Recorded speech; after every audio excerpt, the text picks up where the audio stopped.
Hello बच्चों, welcome to पाठशाला सार। सभी का स्वागत है पाठशाला सार में। आज इस वीडियो में हम एक्सरसाइज सेट 2.1 करेंगे, इंट्रोडक्शन टू लीनियर पॉलिनोमियल की। ठीक है बच्चों, लास्ट वीडियो में हमने इस चैप्टर का बेसिक कंसेप्ट पढ़ा था। अब इस चैप्टर के आज हम एक्सरसाइज स्टार्ट करेंगे, एक्सरसाइज सेट 2.1। तो चलो करते हैं फर्स्ट क्वेश्चन बच्चों। Find the degrees of the following polynomial. Find the degrees of the following polynomial. सबसे पहले हम देखते हैं डिग्री क्या होती है। मैंने बेसिक कंसेप्ट जब कराया था तब आपको समझाया था कि डिग्री होती क्या है। डिग्री क्या होती है बच्चों? Highest power. डिग्री क्या होती है बच्चों? हाईएस्ट पावर किसी भी पॉलिनोमियल की हाईएस्ट पावर। ठीक है, तो क्या बोलेंगे? डिग्री उस पॉलिनोमियल की। जैसे ये polynomial x cube plus x square plus 2x plus 1, तो इसकी हाईएस्ट पावर क्या है? 3 है। इस पूरे पॉलिनोमियल की सबसे हाईएस्ट पावर क्या है? 3 है। तो इसकी डिग्री क्या हो जाएगी? 3। इसकी डिग्री क्या हो जाएगी बच्चों? 3। ठीक है, तो ये पॉलिनोमियल है 2x square minus 5x plus 3। तो इसकी डिग्री क्या होगी बच्चों? क्या होगी इसकी डिग्री? 2। हाईएस्ट पावर कितनी है? x की पावर, वेरिएबल की पावर देखते हैं हमेशा। x की पावर कितनी है? 1। इधर x की पावर कितनी है? 2। तो हाईएस्ट पावर कितनी होगी? 2। तो डिग्री कितनी होगी? 2। ठीक है बच्चों, अब इस क्वेश्चन पे देखते, इस पार्ट पे आते हैं। Y cube plus 2y minus 1, इसकी डिग्री कितनी है बच्चों? इस पॉलिनोमियल की कितनी डिग्री है? 3। क्यों? क्योंकि इस पूरे पॉलिनोमियल की हाईएस्ट पावर कितनी है? 3। ठीक है बच्चों, अब ये आता थर्ड पार्ट, माइनस 9। माइनस 9, ठीक है। अब इसमें कोई वेरिएबल ही नहीं है, इसमें कोई वेरिएबल ही नहीं है। ठीक है, अब वेरिएबल नहीं है तो पावर क्या होगी उसकी? 0। तो डिग्री क्या हो जाएगी? डिग्री क्या हो जाएगी? 0। जब कोई वेरिएबल ही नहीं है तो हम डिग्री क्या लिखेंगे? 0 बच्चों। ठीक है, जब कोई वेरिएबल ही नहीं होगा, खाली सिर्फ कांस्टेंट होगा, तो उसकी डिग्री क्या होगी बच्चों? 0। ठीक है, अभी ये पॉलिनोमियल है 4z माइनस 1। ये कौन सा पॉलिनोमियल है? Linear polynomial. कौन सा पॉलिनोमियल है? Linear polynomial. ठीक है, इसमें ये कांस्टेंट हो गया, ये 4z। 4z 4 क्या है? कोफिशिएंट है, और z क्या है? वेरिएबल है। तो वेरिएबल की पावर क्या है? अगर कुछ नहीं दे रखा तो अंडरस्टूड होता है वेरिएबल की पावर क्या होती है? 1। ठीक है, तो डिग्री कितनी हो जाएगी बच्चों इसकी? 1। डिग्री कितनी होगी इसकी? हाईएस्ट डिग्री कितनी होगी? 1। ठीक है बच्चों, अब नेक्स्ट क्वेश्चन क्या कहता है हमारा? Right the polynomial of degree 1, 2 and 3। हमें ऐसे पॉलिनोमियल लिखने हैं जिसकी डिग्री, एक पॉलिनोमियल ऐसा लिखना है जिसकी डिग्री 1 हो, एक पॉलिनोमियल ऐसा लिखना है जिसकी डिग्री 2 हो, एक पॉलिनोमियल ऐसा लिखना है जिसकी डिग्री क्या हो? 3 हो बच्चों। ठीक है, अब डिग्री 1 का लिख देते हैं 5x प्लस 1। ठीक है बच्चों, 5x प्लस 1, तो इसकी हाईएस्ट पावर कितनी है? 1। ये कौन सा पॉलिनोमियल हो गया? Linear polynomial. कौन सा पॉलिनोमियल हो गया? Linear polynomial. ठीक है बच्चों,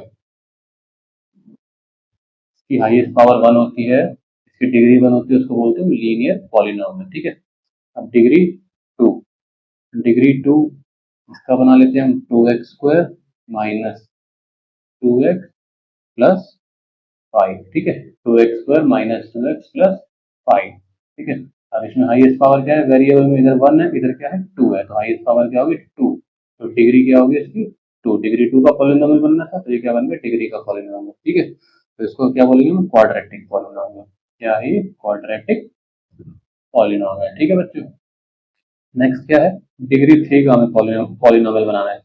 ऐसा पॉलिनोमियल बनाना है जिसकी डिग्री क्या हो? हाईएस्ट पावर क्या हो? 3। क्या हो जाएगा? X cube plus 2x square plus 5। ठीक है, इसमें x की पावर क्या है? 2 है, इधर x की पावर क्या है? 3 है, तो हाईएस्ट पावर क्या होगी? 3। तो डिग्री क्या होगी इसकी? 3। जिसकी डिग्री 3 होती है, मतलब जिसकी हाईएस्ट पावर 3 होती है, ठीक है, तो उसको क्या बोलते हैं? Cubic polynomial. क्या बोलेंगे? Cubic polynomial. चलो बढ़ते हैं नेक्स्ट क्वेश्चन की तरफ। क्वेश्चन नंबर 3 क्या कह रहा है? What are the coefficient of x square and x cube in the polynomial. ठीक है, ये पॉलिनोमियल दे रखा है मेरे को, इसके अंदर एक्स स्क्वायर और एक्स क्यूब की कोफिशिएंट बतानी है। ठीक है, ये एक्स की पावर 4 है, तो इसका कोफिशिएंट अगर कुछ नहीं है किसी के आगे तो उसका कोफिशिएंट हमेशा क्या होगा? 5। उसका कोफिशिएंट क्या होगा? 5। ठीक है, ये एक्स क्यूब है, इसके साथ क्या है? कोफिशिएंट 3 है, और इसका है नेगेटिव, इस एक्स क्यूब का कोफिशिएंट क्या हो जाएगा? -3। यहाँ एक्स स्क्वायर आ गया। ठीक है, एक्स स्क्वायर के साथ कौन सा नंबर है? 6, तो ये क्या होगा इसका कोफिशिएंट। ठीक है, तो इसका कोफिशिएंट क्या होगा एक्स स्क्वायर का? 6। यहाँ क्या आ गया? 2x। यानी एक्स वेरिएबल तो एक्स का कोफिशिएंट क्या हो गया -2, साइन किसका आ गया माइनस का है तो -2 बोलेंगे। ठीक है बच्चों, ये नंबर क्या है हमारा कांस्टेंट। ठीक है, चलो लिखते हैं किसका बताना है, x square and x cube का। तो कोफिशिएंट ऑफ एक्स स्क्वायर कितना है बच्चों 6, एक्स स्क्वायर का कोफिशिएंट कितना है 6 है। ठीक है, and coefficient coefficient of x cube का बताना है। एक्स क्यूब का ये एक्स क्यूब के साथ क्या है 3। ठीक है, और किसका है नेगेटिव का, तो क्या हो जाएगा -3। ठीक है, इसका कोफिशिएंट क्या हो जाएगा -3। ठीक है, और एक्स स्क्वायर का कोफिशिएंट क्या हो जाएगा 6। ठीक है बच्चों, चलो करते हैं नेक्स्ट क्वेश्चन। क्वेश्चन नंबर 4 क्या कह रहा है, what is the coefficient of z in the polynomial. ठीक है, अब ये पॉलिनोमियल दे रखा है 4z cube plus 5z square minus 11। अब इसमें तो z है ही नहीं कहीं, या तो z क्यूब है या z स्क्वायर है, तो z का कोफिशिएंट कैसा आएगा। तो इस इक्वेशन को हम ऐसे लिखेंगे 4z cube plus 5z square plus 0 into Z. ठीक है, 0 इंटू जेड माइनस 11। ठीक है 4z क्यूब है यानी 4 इंटू जेड क्यूब है प्लस 5z स्क्वायर यानी 5 इंटू जेड स्क्वायर है प्लस 0 इंटू जेड 0 जेड हो गया। 0 को z से मल्टीप्लाई करेंगे तो क्या आएगा 0 ही आएगा ना। ठीक है, तो इसको हम एज इट इज वही आ जाएगा 4z cube plus 5z minus 11। यही पॉलिनॉमियल आ गया जो दे रखा था, तो इसका मतलब z के साथ कौन सा कोफिशिएंट है 0। तो क्या लिखेंगे कोफिशिएंट ऑफ z इज 0। ठीक है, z का कोफिशिएंट क्या है 0। ठीक है बच्चों, चलो करते हैं नेक्स्ट क्वेश्चन। लास्ट क्वेश्चन है question number 5, what is the constant term of the polynomial. इस पॉलिनोमियल की कांस्टेंट टर्म क्या है, कांस्टेंट टर्म क्या है।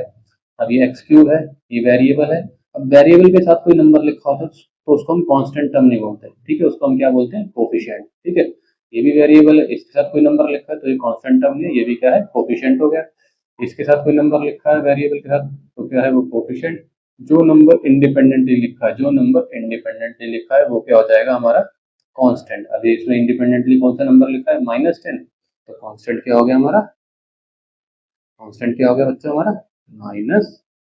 ठीक है, तो बच्चों ये एक्सरसाइज हमारी एक्सरसाइज सेट 2.1 यहीं कंप्लीट होती है। नेक्स्ट वीडियो में मिलेंगे एक्सरसाइज सेट 2.2 के साथ।